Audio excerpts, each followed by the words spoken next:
এই তৃণমূলকে শেষ করার পেছনে অভিষেক বন্দ্যোপাধ্যায় এবং মমতা বন্দ্যোপাধ্যায় তার প্রতি অন্তঃস্নেহ। গত 4 বছর ধরে তৃণমূলের যে ক্যারেক্টার, সেই ক্যারেক্টারের একটা বড় পরিবর্তন হয়েছে। যে তৃণমূল স্তরের দল ছিল, ঘাসফুল দল ছিল, সে দল রাতারাতি কর্পোরেট চলে গেছে। আগে তৃণমূল ভবনে অবাধ বিচরণ ছিল, সবাই আসতেন। আজকে আমরা দেখেছি তৃণমূল ভবনে সবেধন নীলমণি একমাত্র বক্সিদা বসে থাকেন এবং সকাল 8টার সময় দূর থেকে আসা তৃণমূল কংগ্রেসের ব্লক স্তরের নেতা বলুন, বুথ স্তরের নেতা বলুন, পঞ্চায়েত সমিতির রিপ্রেজেন্টেটিভ বলুন বা সাধারণ কর্মী যার সমস্যা, যার দলে কিছু ঘটনা ঘটছে, দলকে জানাবে, নেত্রীকে জানাবে, কি করে জানাবে, সেখানে এসে ক্যামাক স্ট্রিটের সিঁড়ির তলায় বসে থাকে, দিনের পর দিন চলে যায়। অভিষেক বন্দ্যোপাধ্যায় তো ছেড়ে দিন, অভিষেক বন্দ্যোপাধ্যায় 3টের সময় ক্যামাক স্ট্রিট ঢোকে, 6টার সময় ক্যামাক স্ট্রিট বেরিয়ে যায়। ওই সময় ক্যামাক স্ট্রিটে মাছি ঢুকতে পারে না। মানে জানেন তো, অভিষেক বন্দ্যোপাধ্যায়ের কাছে হতে গেলে আপনাকে তন্ত্র মতে পুজো করতে হবে, প্রপার মন্ত্র, প্রপার তন্ত্র, প্রপার নৈবেদ্য এবং কিছু সময় প্রপার দক্ষিণা না হলে ভগবান একেবারেই খুশি হতেন না।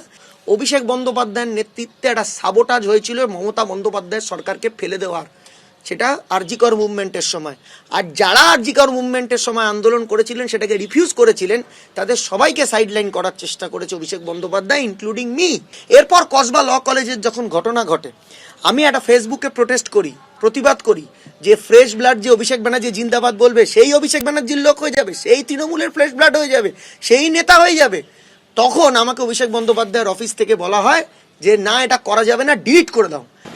এই তৃণমূলকে শেষ করেছে আমাদের তৈরি করা তৃণমূল, মমতা ব্যানার্জির তৈরি করা তৃণমূল, সিপিএম এর কাছে মার খাওয়া তৃণমূল। এই তৃণমূলকে শেষ করেছে একমাত্র হঠাৎ করে প্যারাশুট থেকে নেমে, তার নাম অভিষেক বন্দ্যোপাধ্যায়। তোলাবাজির প্রশ্ন নিয়ে আজকে সবাই প্রশ্ন করছে। এটা সবাই জানে যে প্রার্থী দেওয়া এবং আপনার কি ব্লক সভাপতি, টাউন সভাপতি, কেউ একটা জলের লাইন দিয়ে 10,000 টাকা নিয়েছে, কেউ একটা আগে জলের লাইন দিয়ে কোনো কাউন্সিলর আগে দিয়ে সিসি করিয়ে করার জন্য 5,000 নিয়েছে, 10,000 নিয়েছে। কিন্তু যেটা 10 লাখ, 20 লাখ, 50 লাখ ব্লকের সভাপতি হবে বলে, জেলার সভাপতি হবে, প্রার্থী হবে বলে, সেইটা অত্যন্ত উচ্চ স্তরে গেছে। ওটা তো ফিল্টারেশন প্রসেস, তাকে তো ওটা অনৈতিকভাবে কালেক্ট করতে হবে। সো দিস ফিল্টারেশন প্রসেস, এইটা তৃণমূল কংগ্রেসকে তো প্রশ্নচিহ্নের মধ্যে ফেলেছে। যে ব্লক প্রেসিডেন্ট হবে, সেটাকে তো টাকাটা মালটা তুলে এনে দিতে হবে।